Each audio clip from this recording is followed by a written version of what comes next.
Real Madrid's season was a disaster, knocked out early, losing all domestic cups to Barcelona and only grabbing the UEFA Super Cup. Now there's just one trophy left to save face, the FIFA Club World Cup, and winning it is an absolute must. But why is it a must, and does winning the trophy change anything? Well, let's talk about it.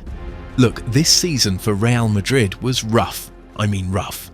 If you were expecting their usual dominance, the way they stumbled and fell was shocking. The thing is, they only won one major trophy all season, the UEFA Super Cup. Now, that's not some tiny, unheard of trophy. It's a big deal, sure. But here's the thing. The Super Cup is often won by the team that's already considered the favourite. It's more like confirming you're still one of the best rather than surprising anyone. So, winning it didn't change the narrative. The rest of the season? It was full of setbacks and disappointments. Let's start with the Champions League. Real Madrid, a club that's known for shining in Europe, got knocked out earlier than expected.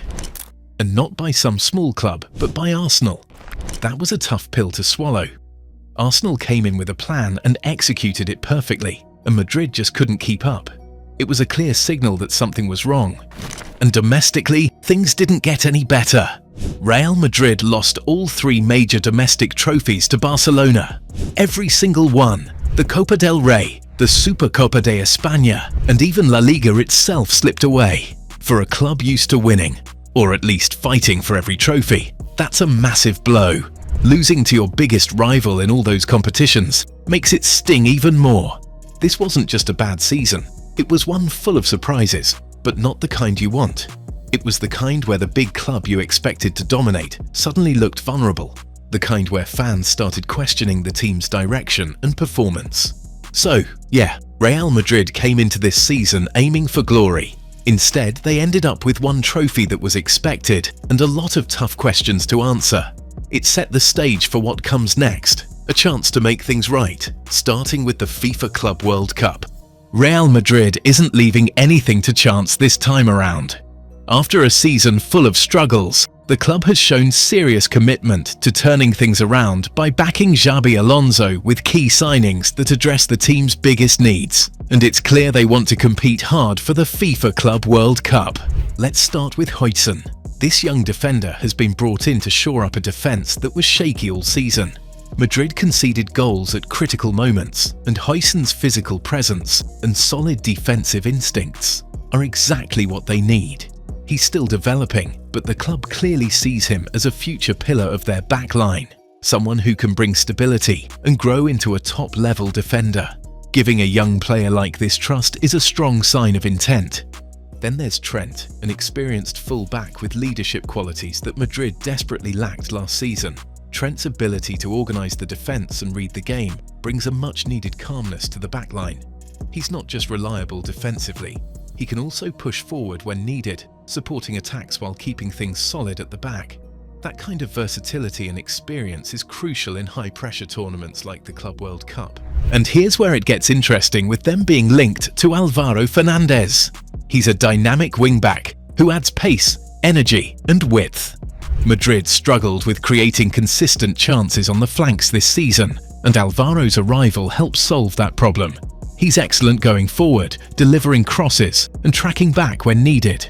His ability to cover the entire wing means Madrid can stretch defences and create more attacking options. Having a wing-back who can do both defence and attack at a high level gives Alonso more tactical flexibility, especially in tight games where controlling the wings can make a huge difference. These signings aren't just random picks, they're carefully chosen to balance the squad. Huijsen and Trent work together to solidify a defence that struggled to keep clean sheets and also help progress the ball from the back, while Alvaro adds creativity and speed from wide areas, opening up new attacking angles. Together, they make Madrid a more complete team, one that can adapt, defend well, and attack efficiently. More importantly, these moves show the club's faith in Alonso's vision. They've given him the tools he needs to succeed: a stable defence, experienced leaders, and dynamic wide players. The club's backing means Alonso won't be trying to pull off miracles with an unbalanced squad. Instead, he has players who fit his style and can perform under pressure. For Real Madrid, this is about more than just a trophy. It's about restoring pride and proving they're still a top contender on the world stage. The club's support for Alonso and these signings makes it clear. Winning the FIFA Club World Cup is the next big goal, and they mean business. But why is the cup a priority for Xabi Alonso? But before we talk about that, please hit the subscribe button. Thank you. The first reason why this cup has to be a priority is that winning buys time. When a manager comes into a club as big and demanding as Real Madrid, time is a luxury. The fans want instant results, the board expects dominance, and the media is watching every move. But the reality is that transforming a team, especially one with deep tactical changes, doesn't happen overnight. Xabi Alonso is expected to transition this team from a 4-2-3-1 structure to a more modern and complex 3-4-2-1 system, and that's not a small change. It requires reconditioning players mentally and physically, redefining their roles, and building completely new patterns of play. Your centre-backs have to be more mobile and better with the ball. Your wing-backs have to cover more ground. Your midfielders need to adapt to new zones. It's not just formation on paper, it's an identity shift. This kind of change takes time, and usually managers don't get that time. They're sacked before the system even clicks. Look around Europe and you'll see examples of coaches trying to implement a long-term project, only to be cut short by results in the short term.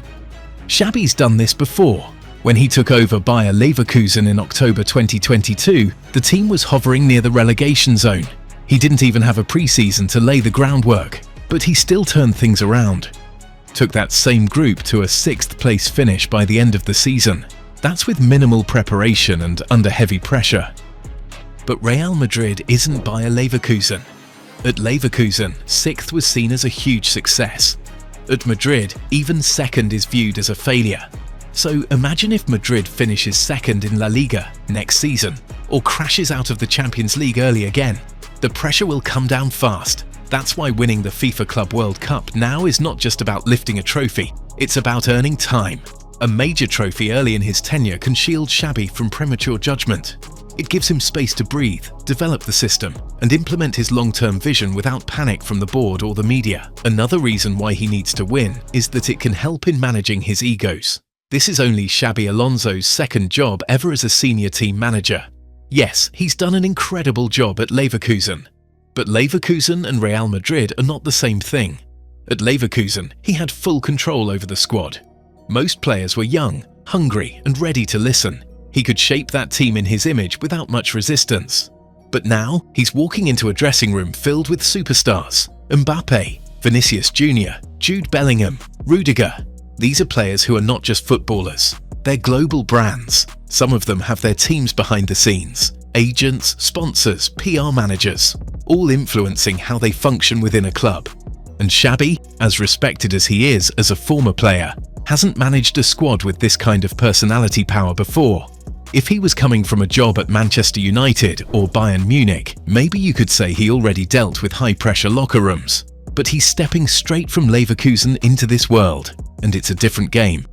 Managing egos isn't about telling players what to do, it's about gaining their respect and their buy-in. Winning a trophy like the FIFA Club World Cup can help earn that respect quickly. It sends a message to the squad, this guy knows how to win.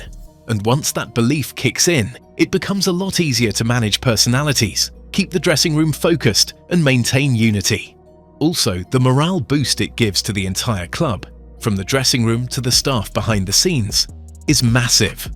After a rough season filled with losses, criticism, and internal frustration, a trophy can reset the atmosphere. It calms nerves, lifts spirits, and gives everyone a reason to push forward together. The third reason is probably the most obvious: restoring Madrid's global image. Let's face it, Real Madrid had a disappointing season by their standards, knocked out of the Champions League by Arsenal, lost all 3 domestic competitions to Barcelona. The only thing they won was the UEFA Super Cup, and even that felt like a given considering the opponent. For a club that defines itself by European dominance and big stage victories, this season hurt its global standing. Right now, people are questioning if Madrid is slipping. Are they still the club that everyone fears? The FIFA Club World Cup is the perfect platform to shut down that narrative. It's a global event. The entire football world is watching. And even though some critics like to downplay the tournament, the truth is, winning it reinforces your claim as the best club in the world. If Madrid go out there and win it convincingly under a new manager, it sends a message. We're not done. We're still elite. It helps the brand. It helps attract future players. And it gives the fans a reason to believe again. Xabi Alonso can use this tournament as a statement to announce that Madrid is rebuilding, yes, but they're doing it the right way, and they're still capable of winning now. So when we say Xabi Alonso must win the FIFA Club World Cup, it's not just about the silverware. It's about buying time, establishing authority, and reclaiming global prestige. This tournament is more than a trophy. It's an opportunity. And if Xabi takes it, it could shape the rest of his tenure at Real Madrid. But even with all this, there's still one puzzle piece missing: squad depth, especially in the wing-back areas. If Real Madrid are going to go all in with this new 3-4-2-1 formation, they need at least one more reliable, multifunctional fullback. Right now, the system looks thin. One injury and the whole tactical setup could fall apart. There's no room for that, not at this level. Xabi Alonso knows how important structure is, but without the depth to rotate, manage minutes, and cover for injuries, it might not matter how good the plan is. So before the FIFA Club World Cup kicks off, Real Madrid needs to get serious about that final addition. A versatile fullback who can slot into either side and keep the system alive. Because this isn't just about winning one trophy, it's about laying the foundation for something bigger. And for Xabi Alonso, this is the moment to show he's ready, not just for the Club World Cup, but for Real Madrid. But what do you think? Can they win the trophy? And will that help Xabi Alonso in the future? Well, let me know in the comments. And don't forget to check out our last two videos on how a jersey seller became the best coach in Europe and how Juan Laporta outsmarted Florentino Perez.